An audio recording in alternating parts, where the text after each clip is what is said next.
Hello, happy Thursday. Thank you for joining me. My name is Alyssa Thomas from Penguin and Fish, where we make lovely and quirky hand embroidery patterns. And I am here every weeknight at 8:30 p.m. Central Time. And it's a time where we can relax and craft together for about an hour. And I just love chit-chatting with you guys. So thanks for joining me tonight, everyone. It's Thursday, so that means new block day for the Splendid Sampler 2 quilt along. So we are going to be working on that tonight. It is For the Love by Sharon Burgess, and it is English paper piecing. So if you haven't done English paper piecing before, now is a good night to watch. We're going to work on this tonight and tomorrow night, and then it will go into our unfinished bin probably. But I think we're going to try and go through the full process tonight. So even if I don't finish like cutting all the templates or anything, we're going to go through at least one of these little pretty flower bits. So that is the plan for this evening. If you haven't downloaded this pattern, it is free at thesplendidsampler.com, and I put a direct link to this particular pattern in the Facebook post here. This is going to be 100 patterns that we're doing for this quilt along, and I'm working on them on Thursdays and Fridays during the week. So join me for Thursdays and Fridays, but it is a 100 block quilt along. The first 20 blocks are free, and then the book comes out for the 100 blocks, and the rest of the 80 blocks we'll be doing from the book. So you'll want to pre-order the book now as well. So I have links to all that here, but this is block 7, so we've done a few already. You can check out my YouTube page at penguinandfishmovies.com, and then that's where you can see all the blocks we've done so far, and they're grouped by block under the Splendid Sampler 2. So awesome, guys, let's get going on this tonight. Paper piecing. All right, gonna flip you guys around. There's the fabric. Okay, you guys, I am super duper stoked. We have not done a full English paper piecing project yet. Although the clamshells, this will feel a little similar to what we did with the clamshells. But I love this block. So it's a bunch of, we're first gonna put together like these little tulip pieces, and then you put them all together, and then we'll be stitching it on our background piece. So I wanna start by picking our fabrics.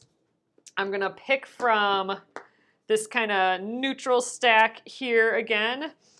This is another one of those blocks that you don't need a sewing machine for. And it's actually really nice with paper piecing, English paper piecing. A lot of times with English paper piecing, you have these Y seams. So when seams come together at a Y, so you got like just 3 points. 3 points are all connecting at the same point. And that is really rather difficult to do with normal sewing, right?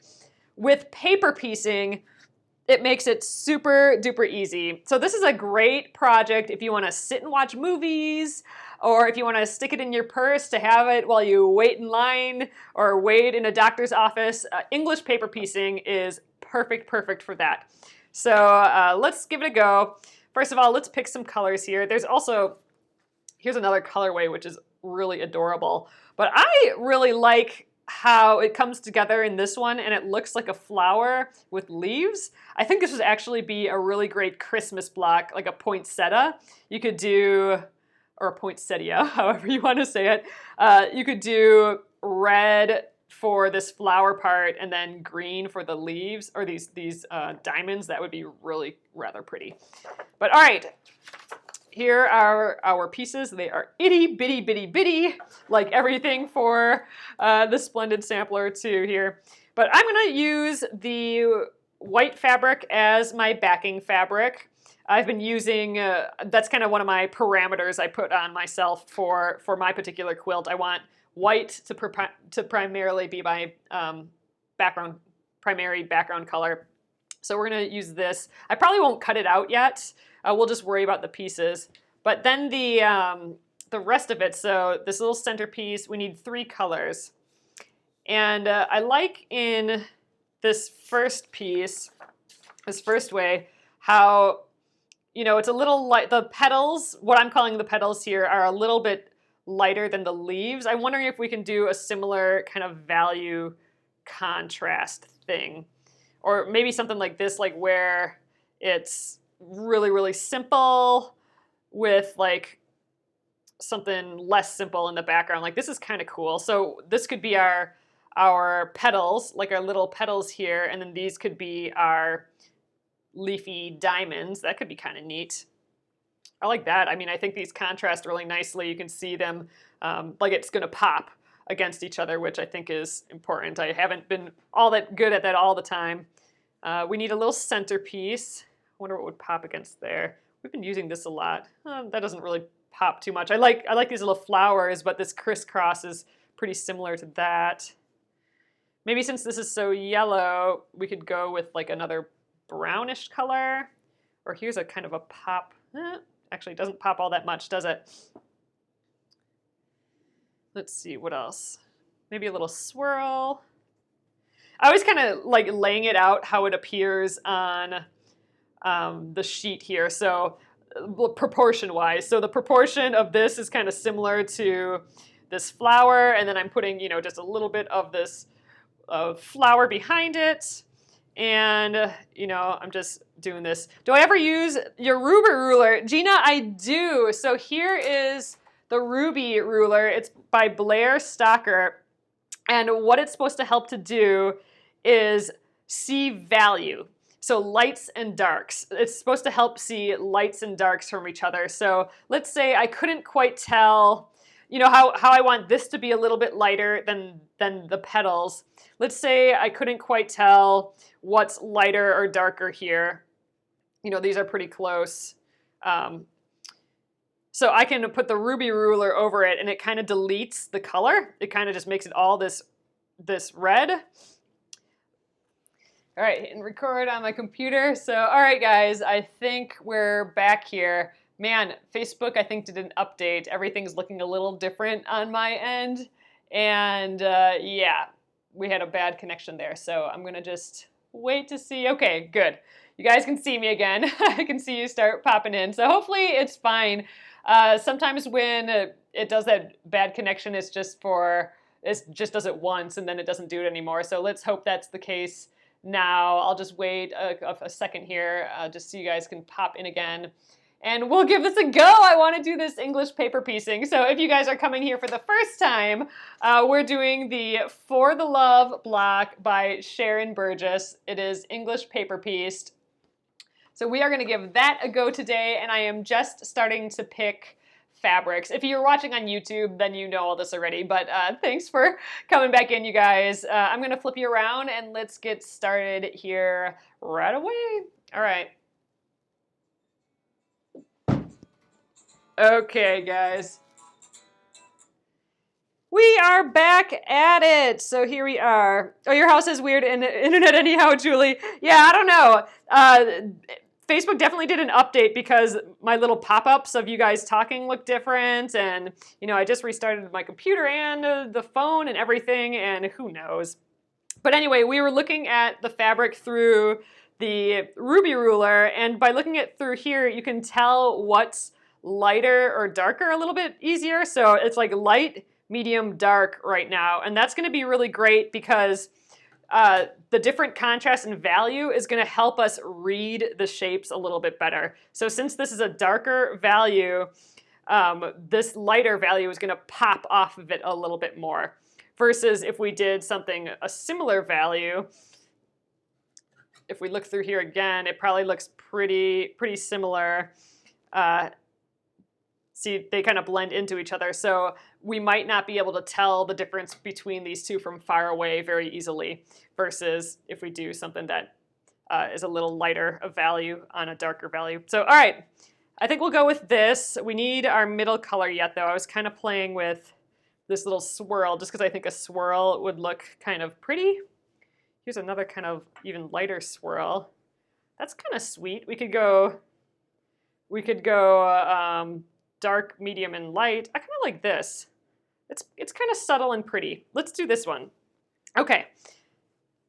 decision made. We are done. So the nice thing is that I've chosen all these. I've spent all my time choosing all these fabrics and spending you know, like the hour or more choosing fabrics beforehand. So when we get to the blocks, it can go really fast here. All right. So there we go. We got all our pieces picked for this. So next up, you know, I'm actually going to set these aside for now. I have the iron ready if we do need to iron these. I think they might be okay, but we'll get the iron heating up anyway. But first, we need to attend to our little patterns here. Oh yeah, I could fussy cut one of the patterns for the that middle motif. I think that'll be fun. So all right, first up, I am going to cut these out. So some people use template plastic for this. I've never done that before. I actually wasn't quite sure what you use template plastic for. I had to look it up. I think all you use template plastic for is to make a template so you have that template forever. You know, you don't have this paper piece. And plastic is easier to trace because it's thicker than like these little paper pieces is kind of what my assumption is. We're going to skip that. And I am going to just trace these pieces onto my heavier paper. And what I'm using for heavier paper is a postcard. So like if you have like a magazine or something, you know, the magazines have those little postcards that come in it, or if you have a postcard, I think this is a great thickness for English paper piecing. It's nice and stiff, so, and the edges are nice, so we'll be able to fold over the fabric over this easier without the edges bending or anything. So I think we're good.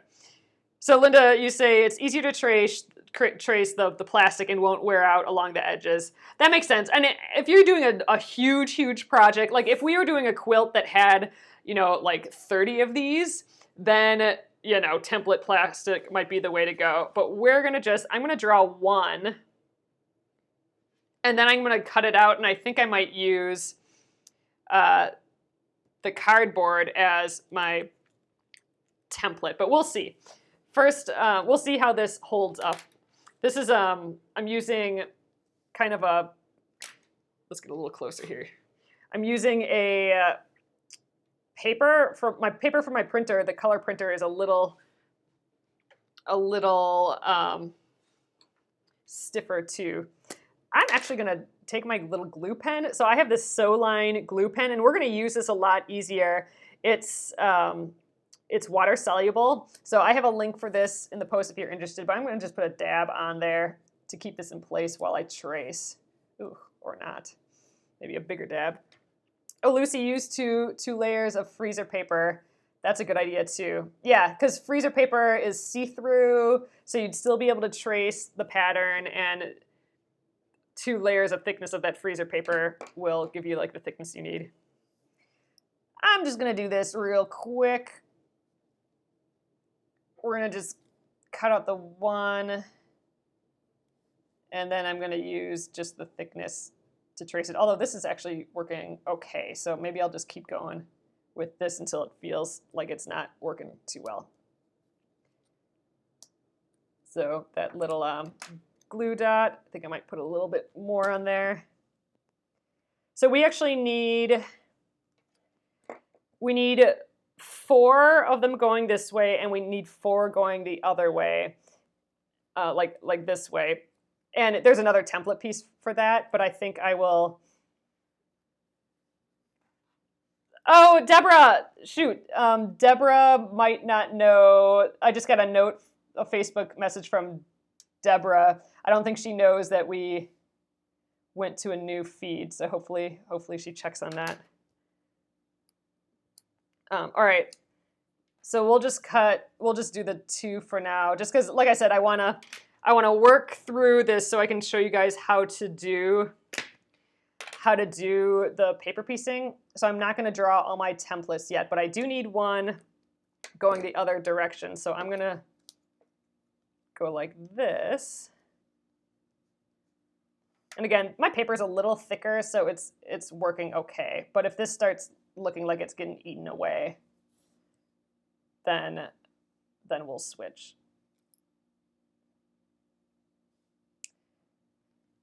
Maybe I can go get these all traced yet tonight. And then I'll just cut out one or two.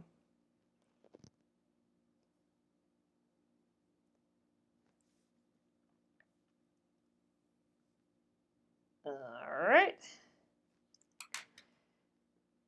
And yeah, let's just to get it done, let's do all the tracings right away. So I need 4, and you do actually need all these pieces because they are going to stay in until right till the end of our block.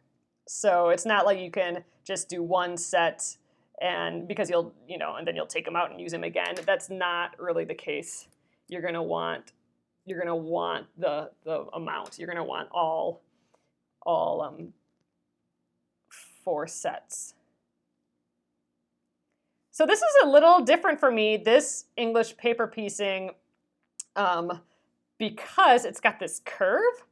So that will be new to me, doing English paper piecing with a curve. I'm just used to having it be like all little straight pieces that come together. So I'm glad you all are finding me again. I know we had a little tech difficulty there. So hello. Block 7. That means we are almost 1/10 of the way done here, which is crazy. All right, I'm going to do one more of these.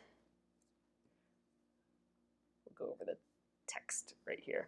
So you don't need a seam allowance, like you don't need to add a seam allowance to these templates, they just need to be the size of the templates.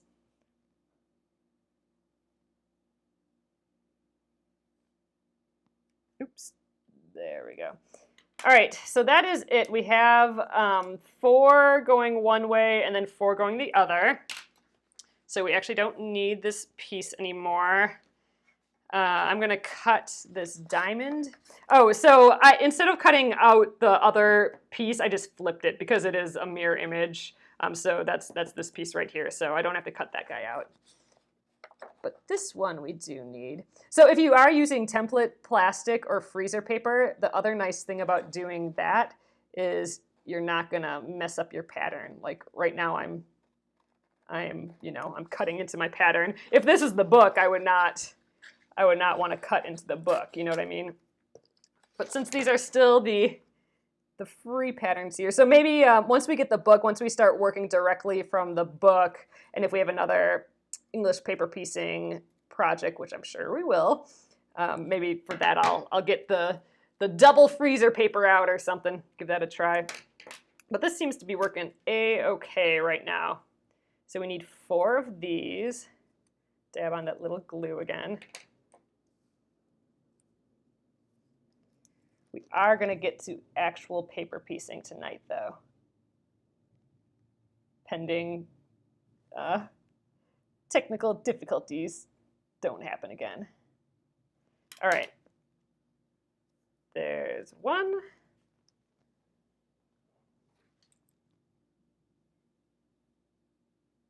And the glue is just literally right now just so these don't start wiggling as I trace them. You don't actually need to glue them, but it's working pretty well for me right now.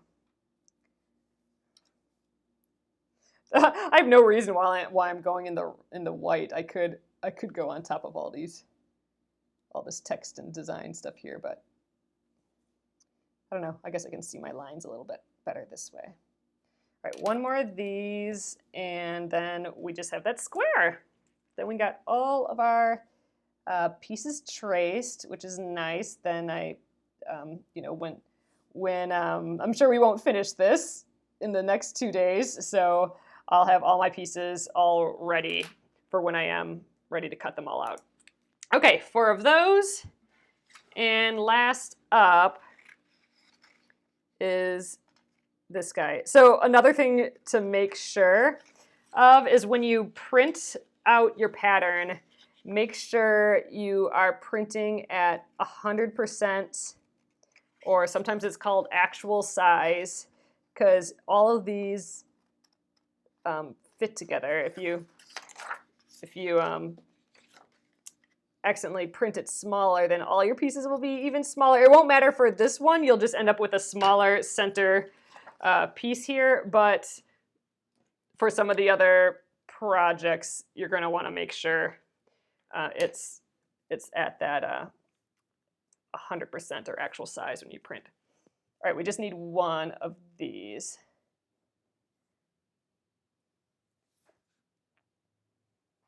And the other reason to use a plastic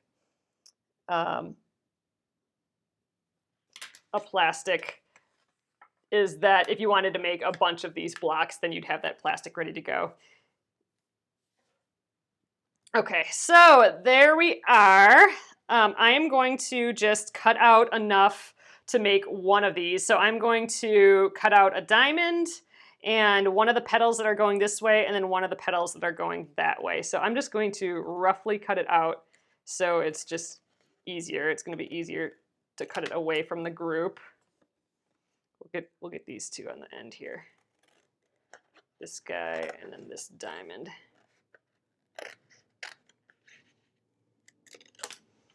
Okay. So I'm going to also cut just a hair to the inside of the line because I was tracing on, basically by tracing on the outside of the line, I've made this piece a little bit bigger. So I want to make sure I'm going on the inside of the line, just a hair, just to make sure that my piece doesn't end up being too big. Oh, check that your printer prints borderless. Yeah, mine doesn't. It cuts off a little bit, but usually not enough for it to make a huge difference. Okay, I think that'll do. 1 diamond for us. And now this guy's awfully cute. It's got this little curve in it. So you do want to cut these as carefully as you can because these are going to be the what we use as our guide for the edge of our stuff. Oh, Leslie Ann, I'm glad you made it. Yeah, it looks like I'm getting messages popping up. It looks like some people are still going over to the older video and not realizing that we started a new video. So hopefully they make it over here. If you did miss some stuff, all of it will be on YouTube. I'm gonna combine these 2 videos over at YouTube at Penguin and Fish Movies, so we'll get it done there. Ooh, it's kind of fun to put these together right away. Oh, I think this tucks in right there. There we go. All right, let's get this little curve. I guess we'll get the curve at the end. Trying to cut as straight as I can. If you want to get real picky, you could use an X-Acto knife for this, but I think we'll be okay. Oh, Leslie, and you usually watch it twice. Fun. Okay, now I'm going to get that curve. This is thicker, Jennifer. I am using a postcard for this. You do want thicker paper than printer paper. Another thing that people use often is like a manila folder. You could trace it onto that. You do want something a little thicker because you're going to be folding around these edges and you're going to be folding around these points. And on normal printer paper, those points will bend, and that's really important for English paper piecing. You want your template pieces to stay solid, to stay how they are, but you also want them to have a really nice thin edge. So manila folder, file folder, that would be a good option as well. I'm using a postcard, so if you have a postcard, like, you know, from a magazine or something, that would be great as well. So, okay, I'm gonna set my other templates to the side for now. Normally, if it was just me, I would cut all these out at once. I would do each step all at once, but I wanna make sure that I can go through the whole process with you guys. So we're gonna attempt to do these 3. We might go a little bit later just to do that, but all right, here's how they'll ultimately be put together as just an adorable little tulip. They are so tiny. Wait until you see, Nolan, wait until you see when I hold it up when we flip the camera again. To me, that's really when you can see the difference in sizes. So, okay. So she suggests, Shannon suggests a way of basting. So, well, the next part, what we're gonna do is, yeah, we'll come to that in a little bit. So let's get our fabric pieces. So these 2 are going to be this color here, and then this diamond, that's going to be our fun little floral petally thing, and I'm going to put these guys off to the side for now. So we want 2 of these pieces. These 2 are going to be yellow. And what I'm going to do, just to keep track of things, I'm going to write an F on here for, actually, you know, I'm going to write, yeah, I'm going to just write an F for front right now. And I'm going to do one more thing to prep these pieces. What I'm going to do is I have a hole punch here. I just happen to have this hole punch. It has an 1/8 of an inch punch, which is just really little and cute. It doesn't need to be an 1/8 of an inch, but I'm gonna punch these right in the middle, just like that. And what that's gonna do is later we're gonna need to pop these out of our little fabric pieces, and it's gonna be way easier to pop them out with this hole because I will be able to stick a pin in there and pop it right out of the hole versus like digging in here and trying to pick the side. So I recommend punching a little hole in all of your pieces before you get going, right in the middle there. This is just a little prep for later. It will make our lives easier later. So let's do those. Oh, Leslie, I'm so happy you're giving them a go. Giving these projects a go. Yeah, with the Splendid Sampler too, there are so many different types of projects that we're doing. It's kind of crazy. All right, so this, I don't think I really need to iron this. We're gonna be handling it a lot anyway, so I'm not gonna deal with that right now. But we need 2 pieces of these. So the reason I put the F on there is just for front. I could have put like right side. So let's just call it right side. That makes more sense for fabric people, right? Right side, and the other side is the wrong side. So it doesn't matter so much for this block because it's symmetrical, but some English paper piecing, this is really important. You're going to need to know what the right side and the wrong side of your template piece is, because the direction when we do it on fabric is going to be important, right? So you get the right and wrong side. So I put the R on there. So I'm going to actually flip them around so that the right side is going in the same direction that the right side is of the fabric. And I'm gonna tack these down with glue. And we are gonna cut out pieces of our fabric. And the fabric, we just need, technically you need 1/4 of an inch seam allowance, but I like doing a lot more, and they can be a little rough too. So I'll show you what I mean. So let's get our little glue stick again. I'm gonna put a little dab of glue. It's gonna be just temporary. Again, this is just to kind of hold things down while we work. And I'm gonna get my fabric scissors, and I'm gonna give this just a rough, hefty 1/4 inch seam allowance. I'm going like in between 1/4 inch and 1/2 inch. Air on the side for more. So I'm probably just shy of 1/2 inch here. And it does not have to be perfect. I know a lot of people really like getting the ruler out and cutting this perfect, but I think it's going to make life a bit easier if you have this be a little bit big and not worry about it being perfect. So there we are. That's our first little piece here, and that dab of glue is still kind of holding it on, which is really helpful. Ultimately, we'll be putting them, folding the fabric around the edge here, and that's what's going to make our shape. So let's prepare our other two pieces real quick here, and then we'll make our first paper piece. Let's get our other guy here. So you can really go any direction you want. Like it doesn't matter so much what angle you go at. You know, the bias doesn't matter, I don't think, so much for paper piecing. This is also the time if you want a fussy cut. Like if I want to make sure that I have like a, you know, if I was using this, if I wanted to put a little flower in every single center of this, I could.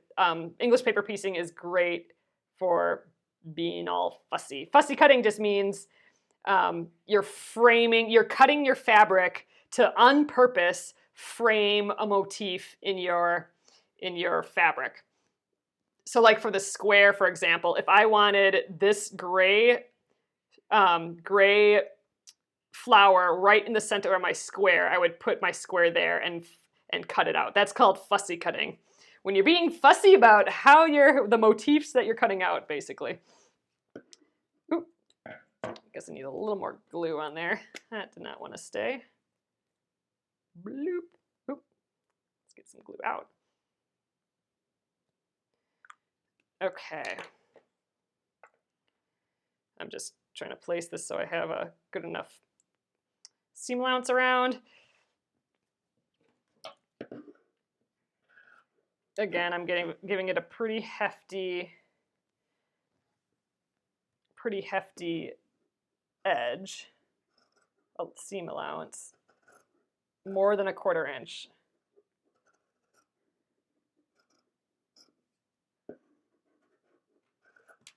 I try and keep the shape of it a little bit though.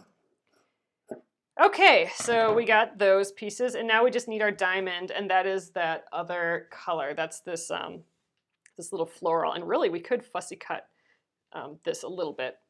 We can think about it a little bit here. Again, I don't think I really need to bother pressing this because I'm going to get my piece from a pretty flat area here. All right, so again, a front side down. Again, it doesn't really matter for this particular block because it's pretty symmetrical, but a different block it might. You know, this little purple and gold guy is pretty cute. Let's get that guy in here somewhere. So let's maybe right in the center. Why don't we just do it right in the center? So let's get my dab of glue on.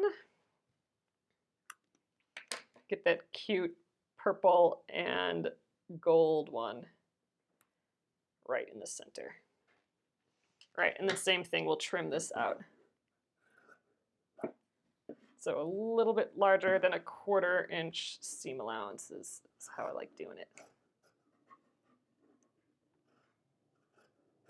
Again, I am not perfect with my seam allowance. I don't think it needs to be. So if you want to be perfect, grab a ruler and cut perfect 1/4 inch seam allowances, but I think you'll be happier with a little slightly larger seam allowances. Okay, but we have our 3 pieces prepped to do our first English paper piece. So I think we're going to start with this diamond because this is the least intricate piece and it's a pretty common shape for English paper piecing. So we're going to start there. All right, so I'm going to get you guys in a little closer again. All right, let's get our pieces out here. So there's a few ways to baste our pieces. So what we want to do next is we want to flip our fabric around these edges. So here we go. Like we're basically making these cute shapes from our templates, right?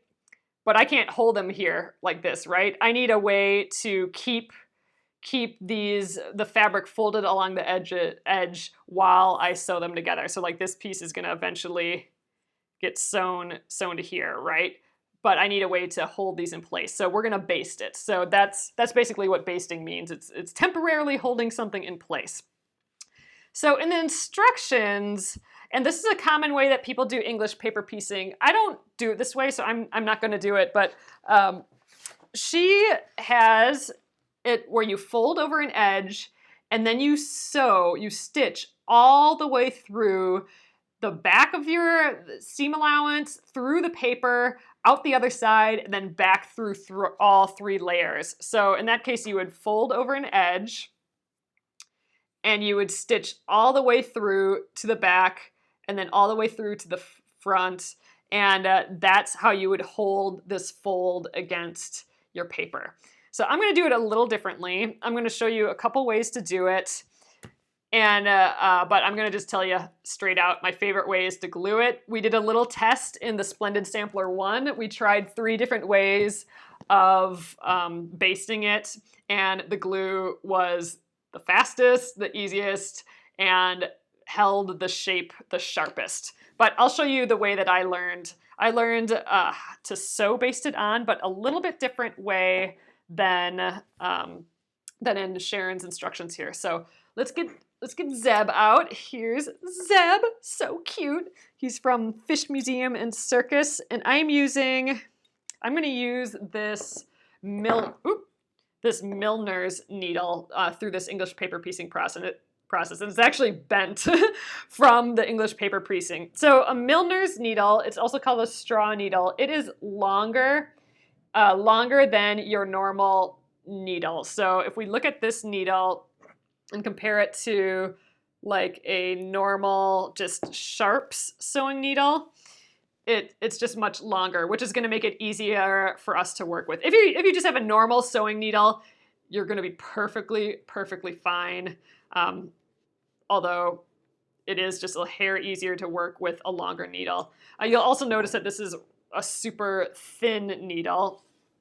It has a small eye because we're just going to be sewing with sewing thread. So we don't need a big eye, like we don't need to use an embroidery needle for big thread. We want a skinny needle to make the least amount of marks in our fabric, the skinniest amount of, the smallest holes, let's call it that, the smallest holes.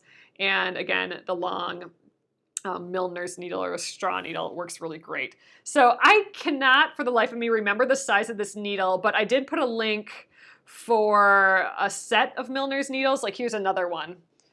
Here's one that's a little thicker. That one would work fine too, but I found like this thin one I've been really liking for English paper piecing. But I bent it, but I'm still going to use it. So all right, let's grab a piece of thread. You only need enough to basically go around the edge. I'm going to just grab like a foot long piece here. So let's thread it. I always thread with the pinch method. I pinch and then I unpinch, and the moment I can see the thread, I'll put the eye on top, and then I keep unpinching, which kind of forces it through the eye.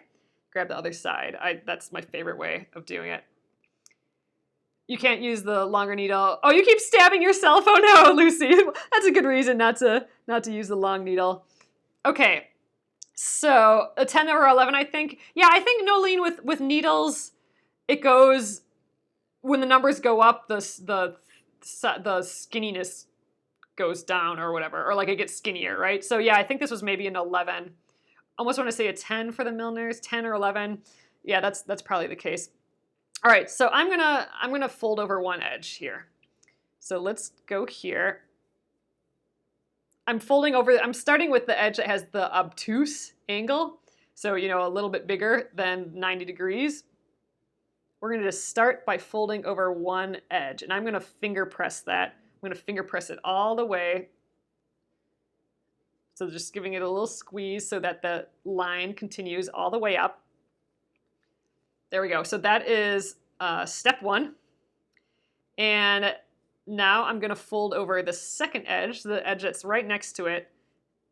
I'm going to try and get this point really nice. So I'm going to squeeze this fold here and then fold it over the edge. So we got a nice point, and I'm going to grab that point with my finger quick while I finger press the rest of this. All right.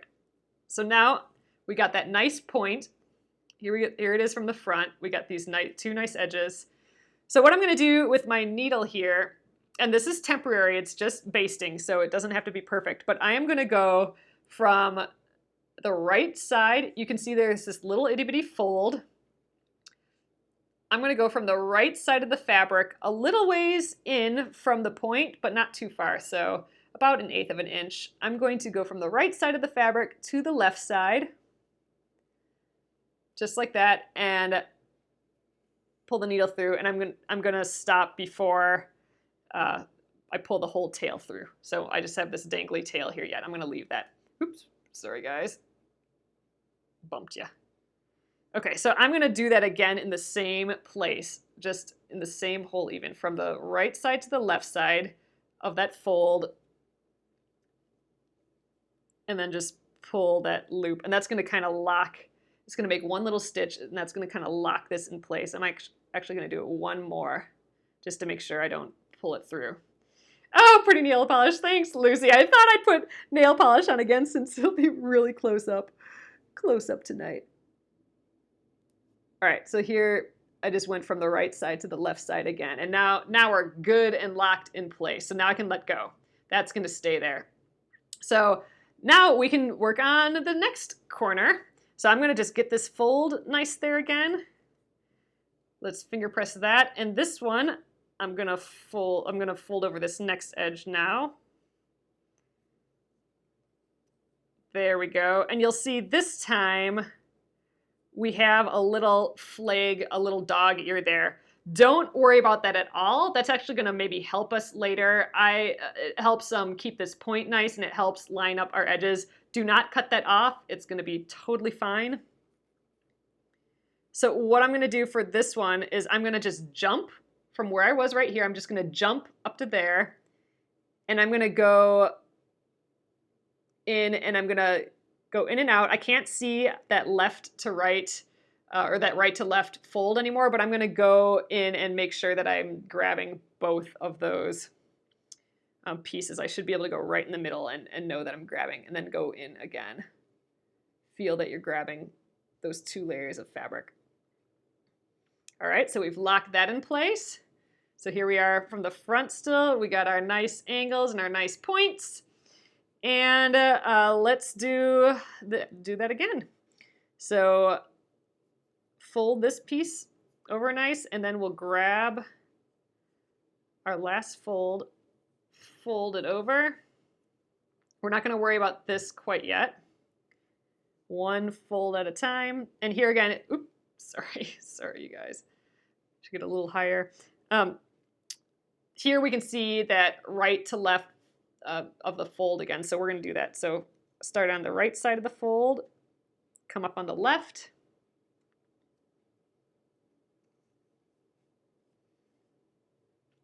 there you go, and then the right side of the fold again to the left.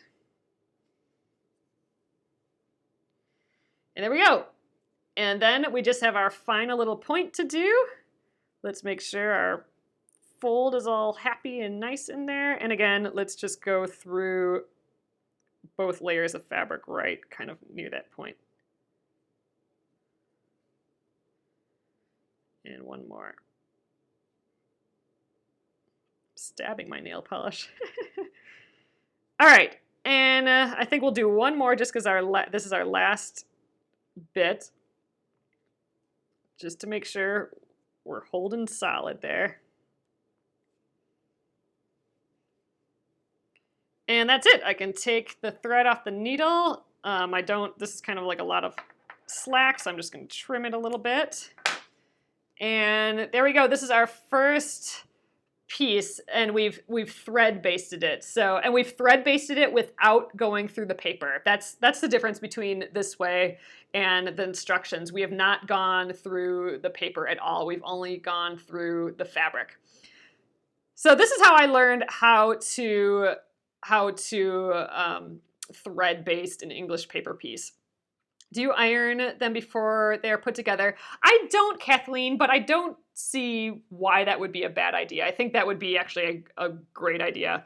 I don't think it's necessary because our edge, because we're using that postcard, that postcard's paper edge is so nice and clean that I don't think you'll need it. Maybe if you've thread basted it, it wouldn't hurt to do. But with glue basting, I think you're probably not going to need to, because our edge is going to be even more perfect than this. So here we go. So you could make all of your pieces like this to start out. And look, our purple and gold flower is right in the middle there, right where we placed it. So that's kind of cool. So what a lot of people do is they like making all of their English paper pieces first, and then later they come back and put it all together, because this is such a nice travel thing to do. You can have just your little bit of thread, your little teeny pieces of fabric, your little templates, and put it in a case this big, and you got a whole project with you, right? So a lot of people like making all those pieces first. We're gonna just kind of make 3 pieces and then start putting them together. We'll actually just make 1 piece tonight because we're getting a little late here, and I want to show you how to stitch them together yet tonight. So let's take this piece, and I'm going to glue baste this. The glue basting is the other way that I really like doing English paper piecing. It's actually my favorite way. So I'm using this Soline water-soluble glue pen. You could use any sort of little Elmer's glue stick, any of that would be perfectly fine. So, and another reason I want to use glue for this one is because we have this arc in here, and I've never done an English paper piecing project with an arc, although our clamshells project was pretty similar. So this is what we're going to do, the same thing that we did in the clamshells. I'm going to put a dab of glue all the way around the edge here, and then I'm going to gradually fold around that curve with as many folds as I can, because that's going to give us that nice curve. So we're going to glue around the edges instead of the paper. It's so much faster. I think it keeps things cleaner, keeps our edges cleaner and nicer, and I like doing it this way. So we're going to do that. When you do heaps of hexes, you get a hole in your finger from pushing the needle through. Oh no. So yeah, so this we'll toughen our fingertips with all the times that we'll stab ourselves during this project. Is that how we're going to deal with this? Okay, let's do this long edge first, just because I want to do this this arc. So I'm just going to fold it over that nice edge, and again, we can finger press this other side, so that's nice. And okay, we're kind of approaching this arc, so I'm going to just dab a little bit more glue on, and then little by little, I'm going to shush it over. So just teeny pieces. Let's get a little more glue until we're already down, or all the way to the end. There we go, and I can kind of finger press that piece that's not on the end. Okay. So it's just those little movements that that makes that nice curved edge. Like, look at that. There's no points at all in that. That is a good looking curved edge. So that's what we're going for, as nice of a nice edge that you can get. This is ultimately what will be stitched down. So here you go. This will be appliqued. This whole piece we're going to applique to the back when we're done. So here's that nice curve. So all right, we've done that side. Now the rest is going to be like normal. We're going to put some glue on the paper here. I'm actually going to go all the way up into the fabric there. That's kind of a big glob, but that's okay. And let's get this side. Sometimes it's easier to pick it up. Again, don't worry if there's weird edges that hang over. We're going to tuck all those in later. It is not going to matter much. Okay, we got that edge. I'm going to just put glue around the rest of these edges. That way, and that way. I might have to put it on the fabric again. Oh yeah, like right here. I kind of covered it all up there, so we're going to finger press all the way out, put a little dab of glue on the seam allowance again, and then fold the next edge over. We want to get these corners nice, so I'm going to finger press the rest of the way. And then this edge, a little bit more glue. This is such an interesting shape for paper piecing. I've never come along this shape before. Lots of little edges, and then this last little bit. It is pretty bulky, but that's not gonna matter too much. Oop, got it on my fingers. There we go. I think we're held together there, but there we go. There's all of our pretty little pieces here. All ready to go. So that piece is prepped. And I'm going to show you guys quick how to put these together. You know, this is not staying here all that well. I think I'm going to put another dab of glue in there. Get it right on the fabric there. I may need to put a little stitch in there, kind of like how we did the this one, just to make sure it stays there. But we'll see if it lasts like this. I can always fold it over again. All right, so there we go. That's the glue-basted one. I think the glue basting gives you really nice edges, really nice points. If you leave it out, like if this is a project that you're gonna do over like 8 years or over a long period of time, then maybe the thread basting is a little bit more permanent than the glue, but we're gonna be doing it all pretty quickly, so I think the glue is gonna be fine. All right, so next up, you need to look at your instructions on how to puzzle piece it together. So in this case, an A piece goes to a B piece, and then the second A piece, we stitch that Y. For right now, we are just gonna stitch the first two pieces together, and mine are going in the opposite direction, but how it looks is we have a diamond piece going along this edge, and it looks like the point where it matches is right there. What can you do if you don't have a hole punch to get the paper out? So if you didn't punch the hole, you just have to lift up the seam allowance a little and dig it out. It's not the end of the world. It's actually easier if you have a pin or something to get in there and flip it out. It's just a hair easier with the hole in there. And actually for the ones that are glued down, I have to, since we're gluing it down the edge, I have to run a pin along the edge to undo the glue, and then I can pop it out a little easier. Pop a wonder clip. Oh, that's true. You could throw a wonder clip. Let's see. I have one of those. We'll actually use a wonder clip right now. You can use a wonder clip. I got like my little mini there. If your glue is taking a while to dry, so like if you use like a wet Elmer's, like a white glue sort of thing versus a glue stick, it might take a little longer to dry, and in that case you can hold them down with some clips like this. I'm actually going to use some clips to sew these together eventually. Oh, I'll show you how I use them now. But all right, these two pieces go together, and it looks, based on the instructions, so this doesn't go the whole distance because we have this whole arc, but it does match up at the point. So at this lower point is where they match up. So right like that is how our piece is going to work. So all we have to do really is flip those right sides together and stitch them up, stitch them together just like you would any other piece. So let's flip them together. We're going to match. That was that corner right there that we wanted to match. And if you want, you can throw a wonder clip on there too. So that wonder clip will really hold things together, and you can set it down, or if your hand is achy, sometimes a wonder clip helps so you don't hold your piece too tight. That was one of my problems with English paper piecing. I was just holding my pieces too tight and it was hurting my hand, but the wonder clip helped with that. And we need some thread. So let's just grab a little thread. All we're gonna do is a little whip stitch around the edge, and we're gonna do like an extra little knot at each corner there. So I don't need a ton of thread. This is probably plenty. Little scissors, there you are.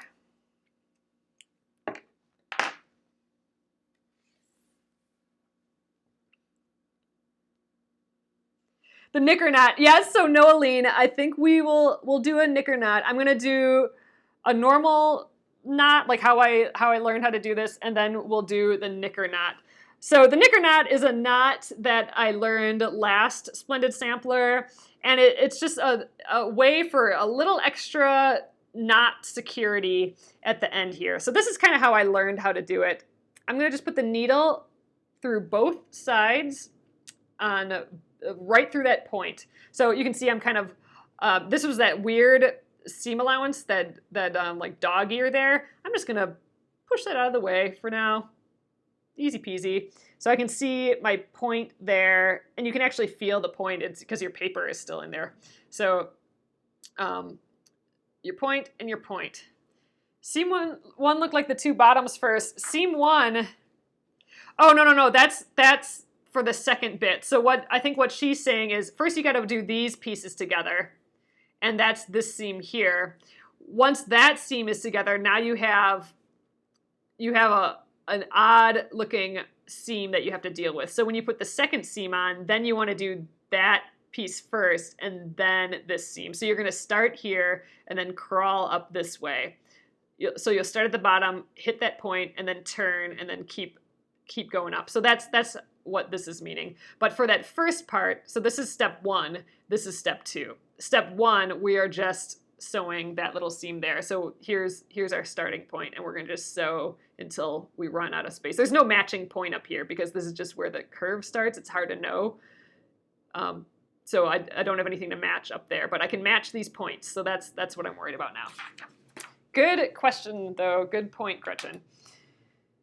So, okay, starting at that point, I'm going to grab just one or two threads of the fabric, like just barely anything. You can see up close there. Hardly any threads from that corner point, and then hardly any threads from that other corner point there, too. And I'm kind of going directly across here. So I didn't tie a knot in here. I'm just going to basically do what I did with when I thread basted this. I'm just going to go around that same place a couple times. So back from the bottom to the top. Oops, bumped you guys again. Ooh, and thread's getting a little in the way. So leave that tail like that. And then I'm just going to go one more time. So this should probably be plenty to hold this in place. That couple times. Oh, keep catching pieces there. That should be probably enough to hold this in place. If you can pull on your thread and it's not your other end doesn't feel like it's going to come undone, then you're probably fine. But I'll show you how to do this special knot once we get to the other side here. So, all right, I'm holding those two edges together still, and now I'm going to whip stitch. So that just means I'm always starting on one side and ending up on the other. So I'm going to go like a stitch over, so only like 1/8 of an inch or so. These are little stitches, and I'm going to go from one side to the other side. And again, I'm only grabbing the fabric. I'll be able to feel, you can feel the paper, like you'll butt up against it while you're doing these stitches. You'll be able to feel it there. Oh, you guys, I'm sorry, I gotta go a little higher there. I keep bumping you. But yeah, so you're just grabbing those one or two threads. I have maybe 2 or 3 threads along that edge from the bottom to the top. A lot of people like doing their whip stitch from the top to the bottom. I think it's just mostly important that you go from, you always start at one side and end up on the other side for a whip stitch. So I'm gonna go another stitch over. And just keeping on going from the bottom to the top. I keep catching this little phalange down here. Man, I can tell that I haven't done this hand piecing for a while. It definitely feels a little foreign in my hands if they're not doing it for a while. Patricia is asking, when do we remove the paper? We are actually, for this one, not going to remove the paper until it is completely stitched onto the back. And that's because we have these curves and we want to keep this nice curved edge. and this is something that I've only done once or twice, but we're going to stitch it completely down, and then we will cut the background piece out of it. You can probably take it out once all your pieces are together, if you press it really well and you applique it on right away. But we're going to leave it in the entire time and then take them out right at the end. Typically, with English paper piecing, you don't want to take the paper out until it is completely surrounded with other pieces. So the only time that's going to happen in this block is with this center square. So once we get every single piece of these stitched onto our center square, we can pop out that center square. That's going to be completely contained at that point. Every one of these other pieces has this outside edge that will never be completely surrounded by something else until we applique it on. So to make sure that we keep those nice edges, we're going to leave those in. But once it's surrounded, you can pop it out. And for example, that square. Some people leave it in totally till the end. I like popping them out as I go. I think it's just a fun accomplishment. So I took the Wonder Clip off just because I'm getting towards the end here. I don't need it there anymore. I'm going to just finish up my stitches along the edge. There's a couple other ways you can stitch this, and we'll do a couple of those as we work on this project. But for now, and this is my favorite, is just a whip stitch from one side to the other. All right, we are approaching that end. And this row ends, a lot of times with English paper piecing, your row will end at the same time, but this one ends with this one coming to a point. You know, we get this point, and then this one just veering off into the curve. So technically, we are just ending it. Oops, sorry. We're just ending it at the point of this diamond, that obtuse point. All right, so this is going to be our last stitch through here, right through that point again. And now I'm going to show you how to do this knicker knot, if I can remember. I had to look it up again. So this is a knot. So you can do it the same way we did here. Just go through this 2 or 3 times, the same spot. That should be enough. But we'll try that knicker knot, which is a fun little knot that you can do at the end. So I've gone through that point once already, right? That stitch at that corner. I'm going to just go through it again, and I'm going to leave the needle in halfway here.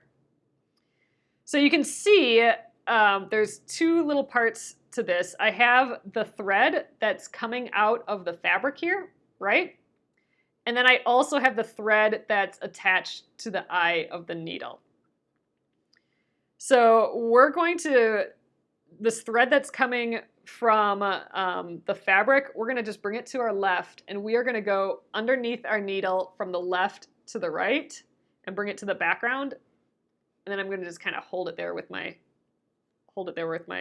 thumb there. So we've gone underneath from left to right and holding it down.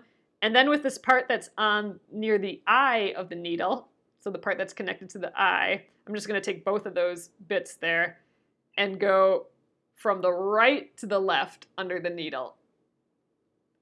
And then bring it. Oh, jeez. The Amazon Alexa's talking to me. All right, and I totally just made a knot here. That threw me. Hold on. Hold on, I just got tangled here. Okay, let's try that again. So this part that's going from the eye of the needle, I'm going to go from the right to the left underneath and back.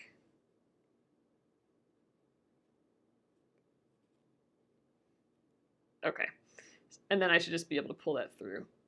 And we'll do that again throughout this process. But that is our little knicker knot, and that should hold our piece in place a little bit better.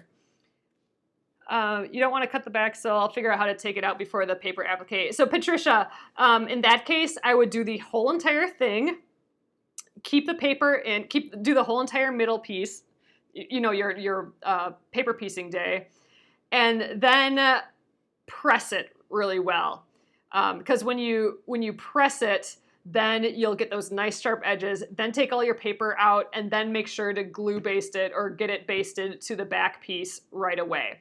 And maybe we will do it that way. I'm not sure.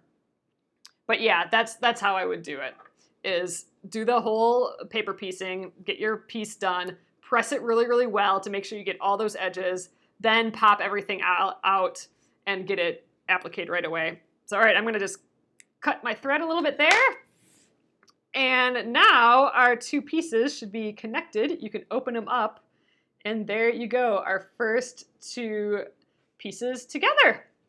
And that's all there is to it, you guys. Then, you know, once we get this guy done, you know, we'll glue baste this guy, but then he'll have his that edge there, and then we'll just stitch that Y edge together.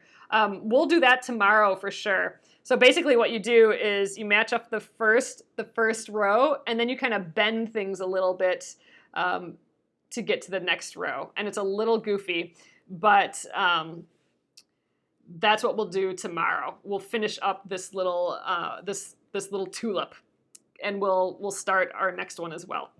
So that is the basics of English paper piecing, you guys. I would not use, oh, fusible. You mean to put the whole piece on when you're done? Yeah, I think that would work fine. I would just actually put a couple dabs of glue around the edge and then stick it on, but fusible could work potentially. I haven't tried that before. All right, guys, so easy peasy. I mean, it's got its own way of doing things. It's got its own steps, English paper piecing, but once you've done it once, it just, you get the hang of it a little bit.